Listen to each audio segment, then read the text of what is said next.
గారే చాలా అట్టహాసంగా ప్రకటన చేశాడు. అందరూ చాలా ఉత్కంఠతో ఎదురు చూశారు, ముఖ్యంగా జన సైనికులు. మా పవన్ కళ్యాణ్ 60 70 తీసుకుంటాడు. 2 సార్లు చంద్రబాబు నాయుడు గారు ఇంటికి వెళ్ళాడు, ఇంటికి వెళ్ళి చర్చించాడు, ఒక్కడే సింగిల్గా కూడా కారేసుకెళ్ళి చర్చించాడు, గ్యారంటీగా 70 పట్టుకొస్తాడు అన్నారు. ఎన్ని పట్టుకొచ్చాడు? 24 అసెంబ్లీ సీట్లు, 3 పార్లమెంటు సీట్లు. ఇది కాక నాకు చాలా చిత్రం ఇస్తుంది పవన్ కళ్యాణ్ గారు. ఆయన ఏ రాజకీయ నాయకుడు నాకు తెలియదు, ఏమి లెక్కలో నాకు తెలియదు. ఆయన 24 అసెంబ్లీ సీట్లు, 3 పార్లమెంటు సీట్లు అంటే ఒప్పుకోట్లా. మీకు తెలియదు, మొత్తం 40 పోటీ చేస్తున్నాం మనం. నమ్మండి జన సైనికులారా, అమాయకులు అనుకుంటున్నాడు జన సైనికులు. ఎట్లాగంటే 3 ఏళ్ళు ఉంటారు కదా, 3 పార్లమెంటులో 3 ఏళ్ళు 21 ఉంటాయి. ఈయనేమో 24, 21, 24 కలిపి 45. కానీ అక్కడక్కడ కొన్ని జనసేన పోటీ చేస్తారు, అందుకని 40 వేసుకున్నాడు. 40 సీట్లకు పోటీ చేస్తున్నాం జన సైనికులారా, మీరు నమ్మండి అన్నాడు. నాకు ఒకటి గుర్తొచ్చింది, అబ్బా, అదే సినిమాలో ఒక డైలాగ్ ఉంటుంది, నాకు ఆ తిక్క ఉంది, దానికి ఒక లెక్క ఉంది అని. ఇది తిక్క లెక్క. ఏమయ్యా పవన్ కళ్యాణ్ గారు, నువ్వు 3 పార్లమెంటు సీట్లు, 24 అసెంబ్లీ సీట్లు పోటీ చేస్తూ కాస్త నీకు తిక్క ఉండొచ్చు, ఆ తిక్కతో నీకు ఒక తప్పుడు లెక్క ఉండొచ్చు, కానీ జన సైనికులకు తిక్కలేదు, నీ అభిమానులకు తిక్కలేదు. నీ అభిమానులకు ఒకటే తిక్క, నువ్వు ముఖ్యమంత్రి కావాలి, నువ్వు ముఖ్యమంత్రి కావాలని తిక్క. ఆ తిక్క దించేవారా శోభు, ఇక అనుమానం లేకుండా ఆ తిక్క మొత్తం దిగింది. 40 సీట్లకు పోటీ చేస్తున్నాడు. నమ్మండి అయ్యా జన సైనికులారా, కాపు సోదరులారా, నమ్మండి. పవన్ కళ్యాణ్ గారికి చంద్రబాబు నాయుడు గారు 40 సీట్లు ఇచ్చాడని మీరు నమ్మాలి. ఇది పరిస్థితి. నేను అడుగుతా ఉన్నా, సీఎం సీఎం సీఎం అని కేకలేసి గొంతు చించుకున్నటువంటి పెద్దలు ఉన్నారే పాపం, కాపు సోదరులు, జన సైనికులు, వాళ్ళకి ఆ మీటింగ్లకు వెళ్ళి రేపు అది ఎక్కడన్నా తాడేపల్లిగూడెం జరుగుతుంది. ఎమ్మెల్యే అని అరవండి, ఎమ్మెల్యే అని అరవడానికి కూడా ఇల్లేదు రేపు, ఎందుకంటే ఎమ్మెల్యే సీటు కూడా ప్రకటించరా. నాకు తెలియక అడుగుతా, చంద్రబాబు నాయుడు గారు ఎక్కడ పోటీ చేసేది ప్రకటించాడు, వాళ్ళ అబ్బాయి ఎక్కడ పోటీ చేసేది ప్రకటించాడు, వాళ్ళ బావమరిది బాలకృష్ణ మన లోకేష్ మామ ఎక్కడ పోటీ చేస్తాడో ప్రకటించాడు. కానీ నీకు 24 సీట్లు ఇచ్చి ఎక్కడ పోటీ చేస్తావో ప్రకటించుకునే దశలో ఉన్నాయో నాకు అర్థం కాలేదు. అంటే రహస్యమా? పోటీ చేయవా? పార్లమెంట్కి ఏమన్నా పోటీ చేస్తావా? ఎందుకులే గొడవని మళ్ళీ సీఎం అంటారేమో నీ అభిమానులు అని చెప్పేసి చంద్రబాబుని సీఎం అనిపించడం కోసం పార్లమెంట్కి పోటీ చేస్తావా? What is this? ఏమిటి కన్ఫ్యూజన్? Total confusion. ఇవాళ తెలుగుదేశం జనసేన టోటల్ కన్ఫ్యూజన్గా ఉంది. మీరు ఒక్కసారి ప్రెస్ మీట్ చూస్తే అర్థమైద్ది. ఆ ముఖాలు చూస్తే ఓడిపోయే ముఖాలు చాలా క్లియర్గా అర్థమైపోతాయి.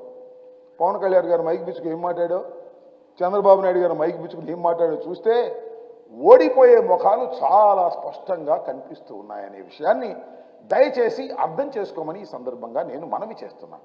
చాలా అసలు నేను తెలియకడుగుతాను, ఒక సంకల్పం ఉందా నీకు? ఈ రాష్ట్రాన్ని ఏలాలనే సంకల్పం, ఈ పార్టీని దినదిన ప్రవర్ధమానంగా పెంచాలనే సంకల్పం, జనసేనని వృద్ధిలోకి తీసుకురావాలనే సంకల్పం నీకుందా? ఒక్కటి గుర్తుపెట్టుకోమని మనం చేస్తున్నా. నిజమైన సంకల్పం ఉన్నవారు, నిజమైన చిత్తశుద్ధి ఉన్నవారు ఎలా ఉంటారో తెలుసుకో ఒక్కసారి. జగన్మోహన్ రెడ్డి లాగా ఉంటారని మనం చేస్తున్నా. జగన్మోహన్ రెడ్డి గారు ఏకాకిగా బయలుదేరాడు ఈ రాష్ట్రంలో.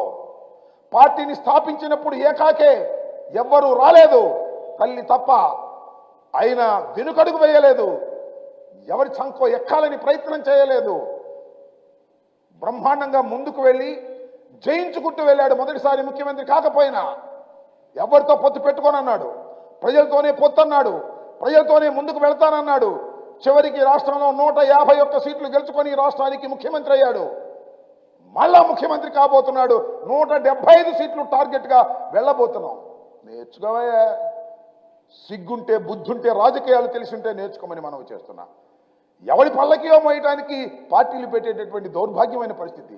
ఎంత దుర్మార్గం అంటే, పార్టీ పెట్టి సీఎం అవుతాననే భ్రమలు కల్పించి నీ క్యాస్ట్ వాళ్ళని, నీ అభిమానుల్ని వెన్నుపోటు పొడిచావు, మోసం చేశావు. చెప్పబోయా ఎందుకు ఈ గొడవ?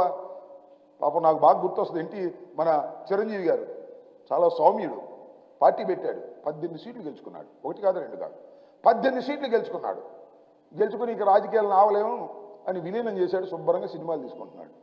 నువ్వు కూడా పల్లకి మోసి పరువు పోగొట్టుకోవడం కంటే విలీనం చేసి సినిమాలు తీసుకో, చిరంజీవి గారి లాగా మీ అన్నగారిలాగా తీసుకో, ఆదర్శంగా ఉండు తప్ప ఇలా ఎందుకు మోసం చేస్తావని అడుగుతా ఉన్నా. నిజంగా నేను మనవి చేస్తున్నా. చాలా సందర్భాల్లో నేను చెప్పా, అనేక ప్రెస్ మీటింగ్లో చెప్పా. చాలామంది నన్ను అన్నారు, ఏమండి పవన్ కళ్యాణ్ గారు మీ కోపమా అని. కోపం కాదని మనవి చేస్తున్నా. పవన్ కళ్యాణ్ అనే వ్యక్తి, కొణిదెల పవన్ కళ్యాణ్ అనే ఒక రాజకీయ నాయకుడు కాదు.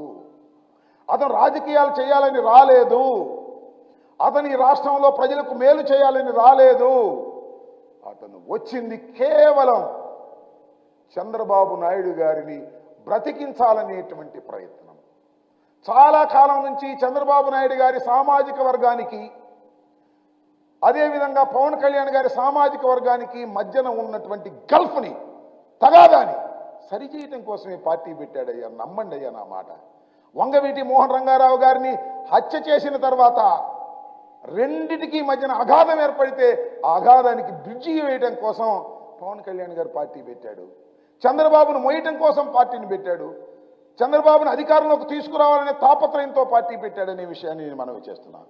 వంగవీటి మోహన్ రంగారావు గారిని అతి దారుణంగా హత్య చేసిన తర్వాత ఆ సామాజిక వర్గం అంతా ఒక పక్కకు వెళ్ళిపోతే దాన్ని లాక్కొచ్చి చంద్రబాబుకి కట్టేయాలని, చంద్రబాబు దొడ్లో కట్టేయాలనేటువంటి ఆలోచన చేసి పార్టీ పెట్టినటువంటి వ్యక్తిని మనం చేస్తున్నాం. అదేవిధంగా ముద్రగడ పద్మనాభం గారు, అఫ్కోర్స్ ఆయన ఏ పార్టీలో చేరతాడో, ఏదో జనసేనలో చేరతాడన్నారు.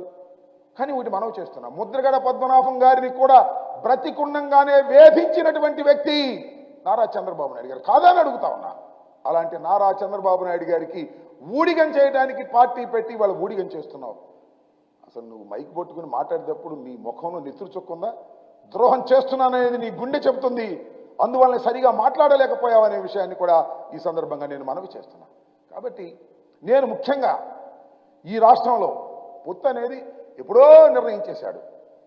ప్యాకేజీ కోసం పొత్తు పెట్టుకున్నాడో, లేకపోతే మరొక లాభం కోసం పొత్తు పెట్టుకున్నాడో, ఎప్పుడో పొత్తు పెట్టేసుకున్నాడు. కానీ ఇవాళ సీట్లు పంపకం విషయంలో చూస్తే నిజంగా ఏడవాలో నవ్వాలో నాకు కాదు, జన సైనికులకు అర్థమవుతా ఉంది.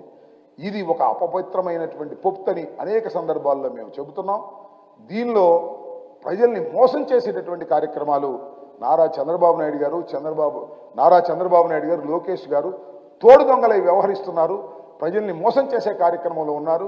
వాళ్ళకి రాజకీయంగా బ్రతుకు లేదని తెలిసి ఒకరినొకరు పట్టుకొని మళ్ళా రా రా అని ఢిల్లీ తిరుగుతున్నారు. బీజేపీ వాళ్ళు వస్తారో రారో నాకు తెలియదు, వచ్చేస్తున్నారని చెబుతున్నారు. మరి వచ్చేవాళ్ళు అయితే వాళ్ళు లేకుండా ప్రెస్ మీట్ ఎందుకు పెట్టారు నాకు అర్థం కాలేదు. వాళ్ళకు కూడా భాగం ఉందని చెప్తున్నారు, వాళ్ళు మాత్రం మాట్లాడటం లేదు.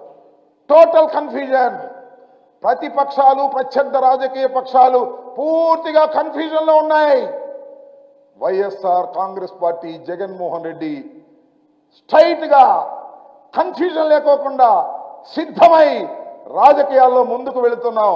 175 పోయినసారి కన్నా 151, పోయినసారి కన్నా ఎక్కువ 175 కొట్టి మళ్ళా ఈ రాష్ట్రంలో ముఖ్యమంత్రి కాబోతున్నాడు జగన్మోహన్ రెడ్డి గారు.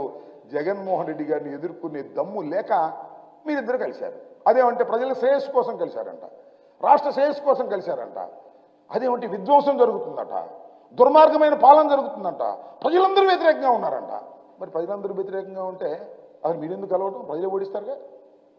ప్రజలందరూ వ్యతిరేకంగా ఉంటేను, జగన్మోహన్ రెడ్డి గారు విధ్వంసం చేస్తుంటేను, జగన్మోహన్ రెడ్డి గారు అన్యాయమైన పరిపాలన చేస్తుంటేను, ప్రజలకు నచ్చని పరిపాలన చేయడం చేస్తేను ప్రజలే ఓడిస్తారు. మీ ఇద్దరు కలవాల్సిన అవసరం లేదు, బీజేపీని తెచ్చుకోవాల్సిన అవసరం లేదు, మీరందరూ కట్టకట్టుకు రావాల్సిన అవసరం లేదు. అంటే దీన్ని బట్టి లాజికల్గా అర్థమవుతున్నది ఏమిటంటే జగన్మోహన్ రెడ్డి గారు చాలా బలంగా ఉన్నాడు. ఇంతమంది కలిసినా జగన్మోహన్ రెడ్డి గారిని ఏమీ చేయలేనటువంటి దశలో ఉన్నాడు అనేది మీరు చెప్పకనే చెబుతున్నారనే అంశాన్ని దయచేసి అర్థం చేసుకోండి. త్వరలో జరగబోయేటటువంటి సార్వత్రిక ఎన్నికల్లో అద్భుతమైన విజయాన్ని వశం చేసుకోబోతున్నారు జగన్మోహన్ రెడ్డి గారు, వైఎస్ఆర్ కాంగ్రెస్ పార్టీ. మీరు ఎన్ని జిత్తులేసినా, ఎన్ని మాయమాటలు చెప్పినా, ఎన్ని పొత్తులు పెట్టుకున్నా పొద్దున్న మీ ప్రెస్ మీట్లోనే మీ కన్ఫ్యూజన్ ఏంటో అర్థమైపోయింది. చివరికి పవన్ కళ్యాణ్ గారు ఎక్కడ నిలబడతాడో కూడా ప్రకటించుకోలేని అధ్వాన్నమైన పరిస్థితుల్లో జనసేన రాజకీయ పక్షం ఉంది. జనసేనకి 24 సీట్లు ఇస్తే ఎన్నే ప్రకటించింది? 5 సీట్లు ప్రకటించారు. మిగతా 19 ప్రకటించుకోలేని పరిస్థితి. There so much of confusion. వాళ్ళకు ఒక పద్ధతి లేదు, ఒక వ్యవహారం లేదు. ఏదో స్వామి చెప్పింటూ విధానం చెడ్డ, ఫలితం ఉండాలట. పవన్ కళ్యాణ్ గారు జనసేనతో పవన్ కళ్యాణ్ గారు భారతీయ జనతా పార్టీతో పొత్తులో ఉన్నానో అని ఆయన చెబుతున్నాడు. భారతీయ జనతా పార్టీ కూడా మాకు పవన్ కళ్యాణ్ పొత్తులో ఉన్నాడని చెబుతున్నారు. ఆ పొత్తులో ఉన్న ఆయన వచ్చి వీళ్ళ పక్కన కూర్చుని మరి సీట్లు పంపకం చేసుకున్నాడు. ఇదేం పొత్తు, ఇదేం వ్యవహారమో, ఇదేమి మోసమో, ఇదేమి అన్యాయమో, ఇదేనా విధానం చెడ్డాడు, ఫలితం లేదు. కేవలం 24 సీట్లకు కక్కుర్తి పడి ఇవాళ చంద్రబాబు నాయుడు గారి పల్లకి మోసే దశకు పవన్ కళ్యాణ్ గారు వెళ్ళాడు. కానీ నేను మనవి చేస్తున్నా, పవన్ కళ్యాణ్ గారి సామాజిక వర్గం కానీ, పవన్ కళ్యాణ్ గారి అభిమానులు కానీ ఈ ప్యాకేజ్ రాజకీయాల్లో బలి కాకండి. ఆయన పల్లకి మోయటానికి పవన్ కళ్యాణ్ గారు వెళ్ళినా మీరు వెళ్ళకండి. వెళ్ళారంటే ఇంతే సంగతులు ఈ రాష్ట్రాన్ని సర్వనాశనం చేస్తారనే విషయాన్ని మీరు గమనించాలని ఈ సందర్భంగా నేను మనవి చేస్తూ, రాబోయే ఎన్నికల్లో జగన్మోహన్ రెడ్డి గారి నాయకత్వంలో ఉన్నటువంటి రాజకీయ పక్షం వైఎస్ఆర్ కాంగ్రెస్ పార్టీ ఎందరు కలిసి వచ్చినా, ఎన్ని కట్టగట్టుకొచ్చినా, ఎన్ని గుంపులుగా వచ్చినా వైఎస్ఆర్ కాంగ్రెస్ పార్టీ 175 సీట్లు టార్గెట్గా పెట్టుకొని వెళుతున్నాం. విజయం మళ్ళా వైఎస్ఆర్ కాంగ్రెస్ పార్టీ పొందబోతుంది. జగన్మోహన్ రెడ్డి గారు ముఖ్యమంత్రి కాబోతున్నారనే విషయాన్ని ఈ సందర్భంగా నేను మీ ద్వారా వారికి చెప్పదలుచుకున్నాను. పొత్తులన్నీ కన్ఫ్యూజన్, పొత్తుల వల్ల ఏమీ ఉపయోగం లేదు. పొత్తుల వల్ల ఓటు ట్రాన్స్ఫర్ అంటున్నాడు పాపం పవన్ కళ్యాణ్ గారు. ఓటు ట్రాన్స్ఫర్ కావాలి, ఓటు ట్రాన్స్ఫర్. నీకు 25 ఇస్తే ఎందుకు చేయాలి ఓటు ట్రాన్స్ఫర్? బుద్ధి ఉండేవాడు చేస్తాడు ఓటు ట్రాన్స్ఫర్లు ఎందుకు చేయాలి? చంద్రబాబు నాయుడు గారు ముఖ్యమంత్రి కావడం కోసం నీ మాటని ఓటు ట్రాన్స్ఫర్ చేయాల్సిన అవసరం ఏముంది?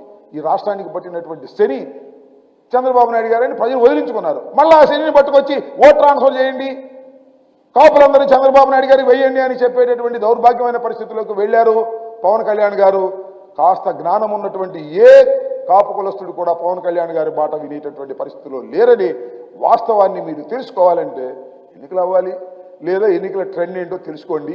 100% వైఎస్ఆర్ కాంగ్రెస్ పార్టీ విజయడంకా మోగించబోతుందని ఈ సందర్భంగా మనవి చేస్తున్నాను. కేవలం 24 సీట్లు ఇచ్చి పవన్ కళ్యాణ్ గారి లెక్క 40 సీట్లు అని చెప్పి ఓటు ట్రాన్స్ఫర్ చేయించుకోవాలనే ప్రయత్నం చేస్తున్నారు. ఇది దుర్మార్గమైన ఆలోచన.